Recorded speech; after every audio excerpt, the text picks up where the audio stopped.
to Susan's Reading Corner. Allow me to take you on a journey into the lives of the Maguires, Bill, Elizabeth, and 6-year-old Megan, a family residing in the village of Blackstone. Part 1, Synopsis. The editor of the Blackstone Chronicle, Oliver Metcalf, nervously presides over the ceremony to begin demolition of the old asylum, but the building's fate hangs in the balance as financing problems halt the project. Contractor Bill Maguire, all set to proceed, can't hide his dismay. With a family and another baby on the way, he can't afford delays.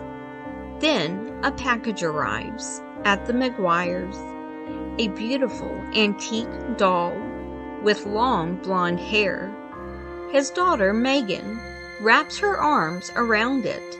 His wife Elizabeth remains suspicious. Who sent the doll? Who is it for? What neither Elizabeth nor Bill can know is that this innocent-looking gift brings with it a murderous menace. And now, John Saul presents the Blackstone Chronicles, Part 1, An Eye for an Eye, the Doll.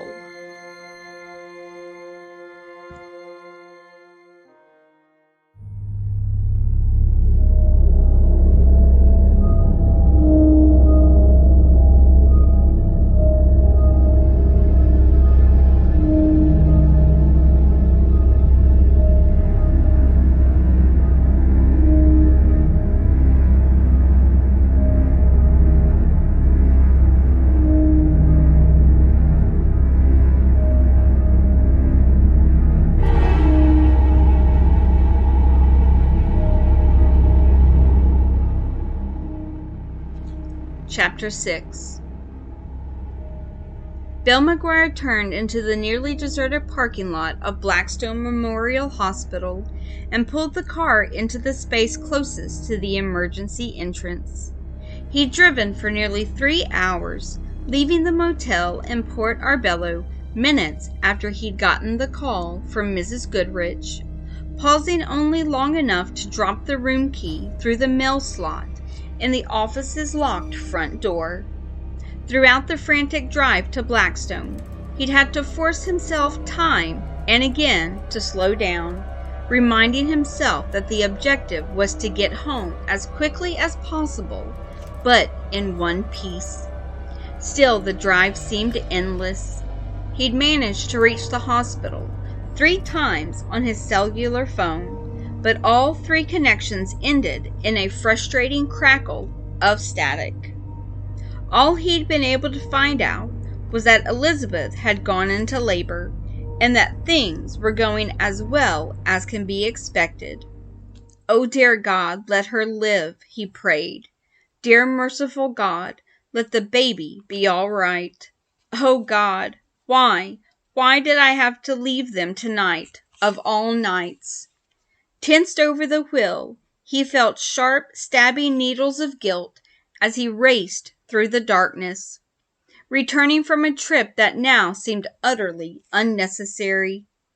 He'd won the condo project, but even while putting together the final figures in the hotel room, he'd known he could have done the whole thing on the phone from his desk in the library at home. Slamming the car door behind him, barely able to wait for the automatic glass doors to open for him, Bill raced into the waiting room and immediately spotted Mrs. Goodrich, still wearing her old chenille bathrobe, sitting on a sagging green plastic upholstered sofa, her arm wrapped protectively around Megan, whose forehead was partially covered by a bandage. Mrs. Goodrich, in her fear for the welfare of the person she loved best in the world, looked almost as small as Megan, but as Bill approached, he saw a determined glimmer in the old woman's eyes, and she made a gesture as if to shoo him away. "We're all right," she told him. "Just a little cut on Megan's forehead. But it doesn't even hurt anymore. Does it, darling?" Megan bobbed her head. "I just fell off the shelves, that's all," she said in a small voice. "You go see to Elizabeth," Mrs. Goodrich went on. "We'll be here. You tell Elizabeth we're praying for her." A few seconds later, Bill was following a doctor down the hall, listening to a brief explanation of what had happened. Then he was in the room where Elizabeth lay in bed, her face ashen, her blonde hair darkened only slightly over the years, spread around her head like a halo.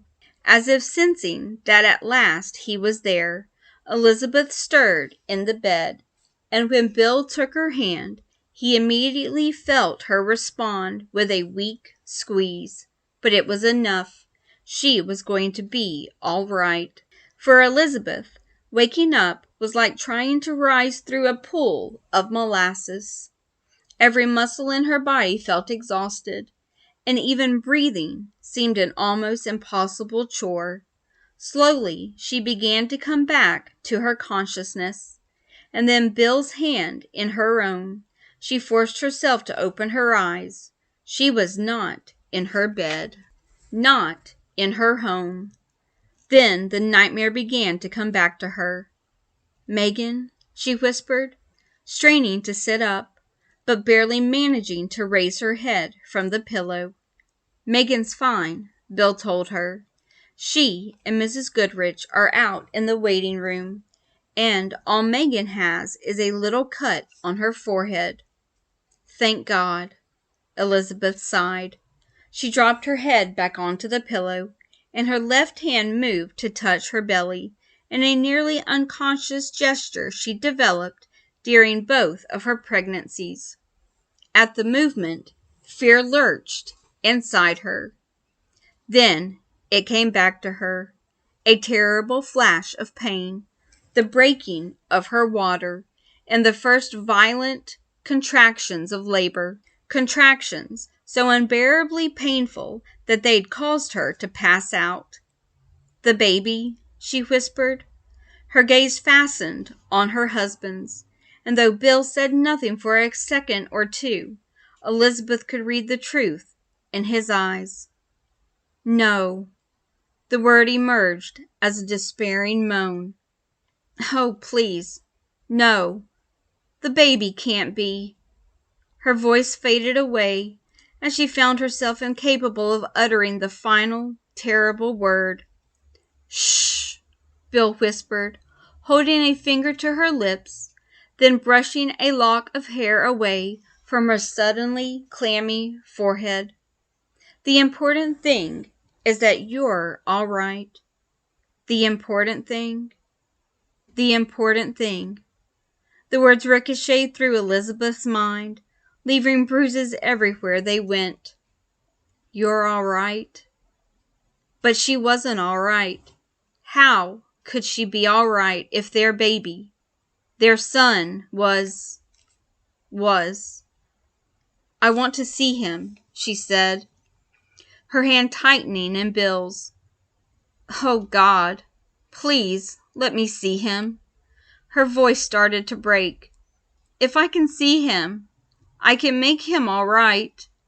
She was sobbing now, and Bill moved from the chair to the bed, gathering her into his arms to hold her close and comfort her. "It's all right, darling," he whispered. "It's not your fault. It's just something that happened. We knew it might happen.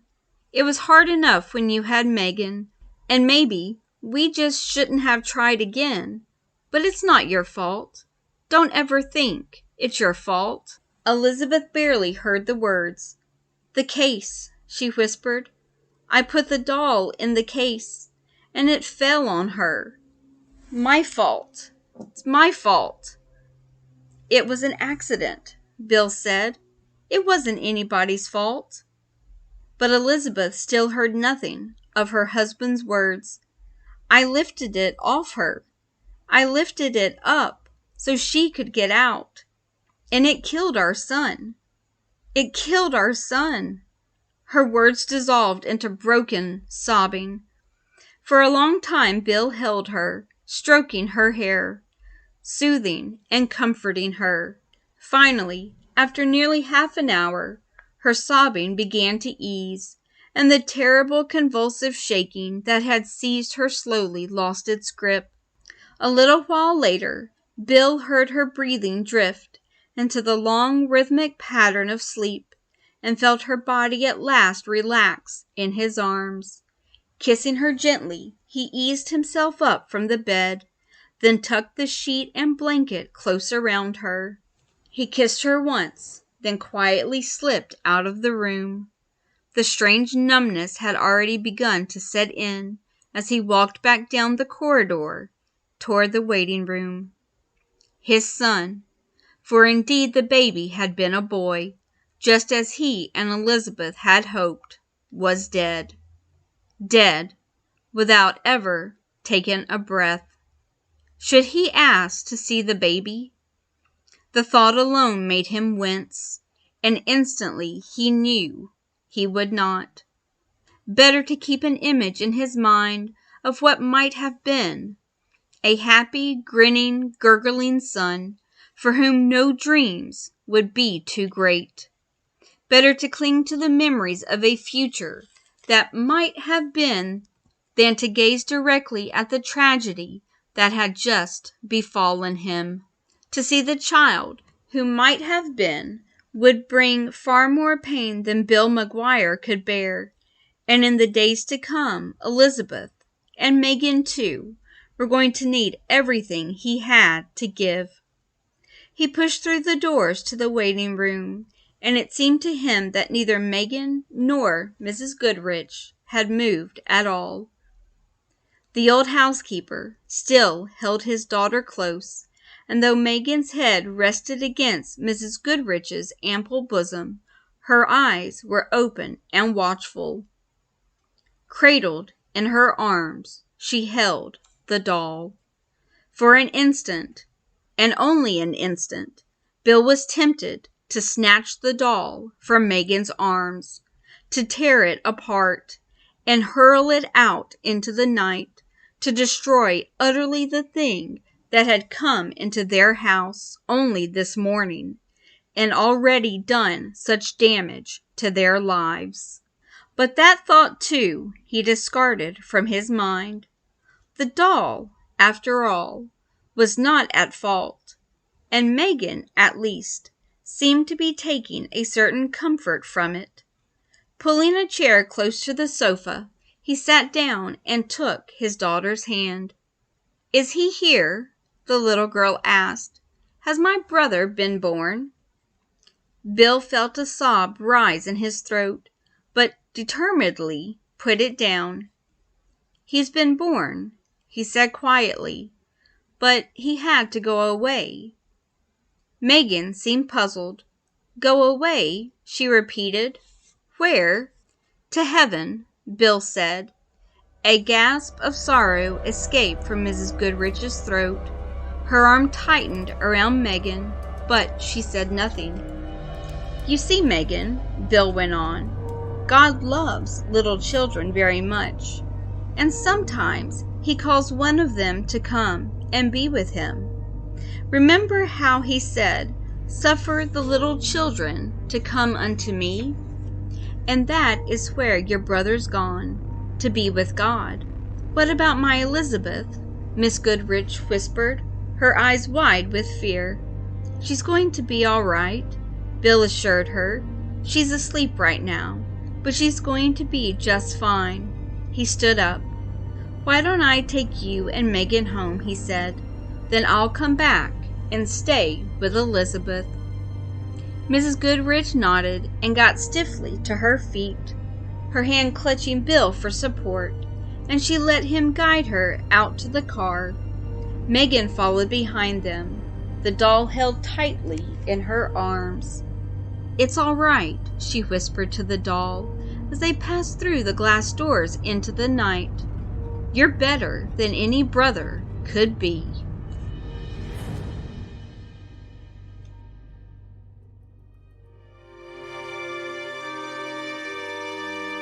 You have been listening to the Blackstone Chronicles, written by John Saul, Part 1, An Eye for an Eye, the Doll. Narrated by Susan's Reading Corner. Thank you for listening, and please subscribe. New episodes are released every Monday and Thursday. As always, I will see you on the other side of a book.